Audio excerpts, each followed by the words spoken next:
What is going on, everybody? My name is Bleaves, and I am powered by Decanect, and we are here today to talk to you about the creation of Bitcoin. The story of Bitcoin goes all the way back to 1983, when a guy by the name of David Chaum proposed a form of digital currency that he decided to call eCash.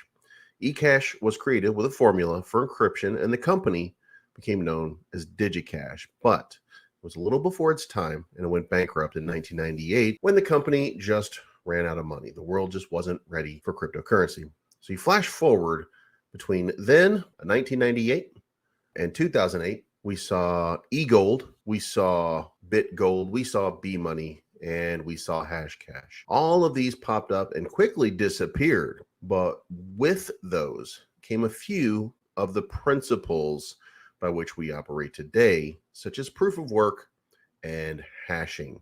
And that leads us to October 31 of 2008, and a very happy Halloween when a mysterious individual who went by the name Satoshi Nakamoto released a white paper for a product that he called Bitcoin. The digital currency age had arrived. By January 3rd of 2009, Nakamoto had created the Genesis block, or the first block in the blockchain. Encoded within that first block was the phrase, the time 03 Jan 2009, Chancellor on brink of second bailout of banks. This was an indication that the purpose behind his creation was to fight what he felt was the bailouts and the fiat currency throughout the world.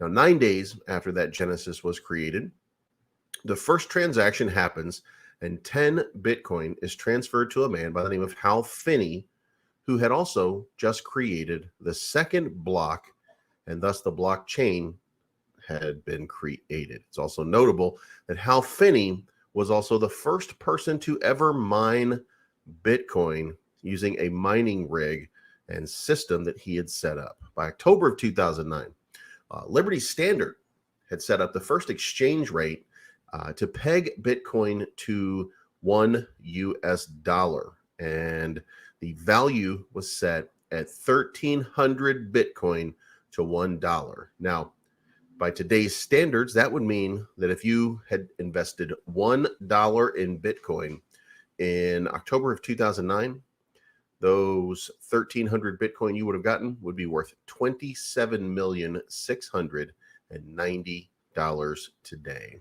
Now, flash forward to May of 2010, and Laszlo Hanyek, who was hungry, ordered a Papa John's pizza and thus became the first person to use Bitcoin for a purchase. And he offered to pay 10,000 Bitcoin to settle his bill with a Papa John's delivery guy.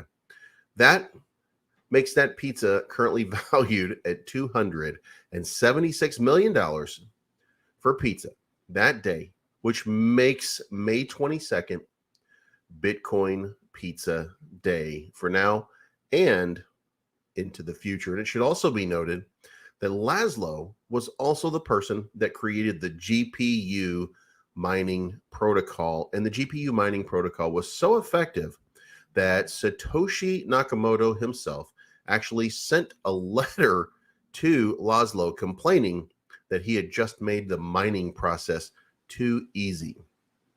Move forward to August 15 of 2010, and 184 billion Bitcoin appears out of nowhere because of a bug. And on that day, an emergency fork is created. And this is the first bug that's addressed in the Bitcoin network. But more importantly, once that fork happened, Bitcoin goes to a $1 billion market cap. By April of 2011, Time magazine was now asking the question, what exactly is Bitcoin? And people were starting to take notice. At this point, Satoshi Nakamoto disappears, but sends an email that he has other things to worry about, and he was going to just do something else now. About 10 days later, Bitcoin hit $10. So by 2013, as we fast forward, Bitcoin had achieved a $1 billion market cap, and it was off to the races.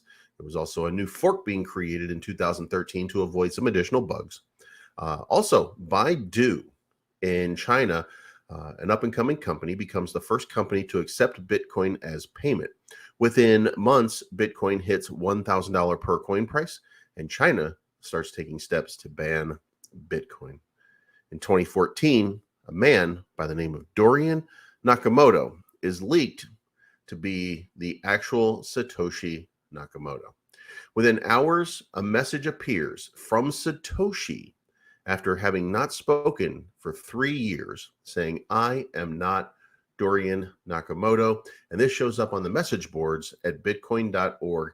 And this is the last time Satoshi Nakamoto is ever heard from. In June of 2014, Cash.io pools enough power to secure 51% of all Bitcoin. And within a week, controlled 55% of all Bitcoin and now had control of the entire network. They eventually relinquished the control and everyone moves on and works diligently to dilute so that no one company, no one group has control over Bitcoin. In 2015 to 2016, adoption continues, but there's no real breakout. There's several forks along the way to improve the network conditions. And then we arrive in 2017. A couple things happen in 2017. The first one is the Lightning Network comes along, which is what we trade on right now. And it's an auxiliary network for transactions to allow for more transactions and for quicker transactions using the same block sign. By the end of the year, Bitcoin hits $20,000, and the Chicago Stock Exchange has launched the first Bitcoin fund.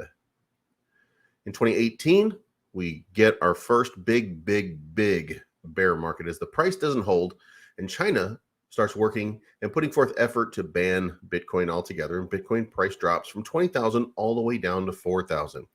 Now, that continues into 2019 as the price of Bitcoin drops to $3.5 thousand.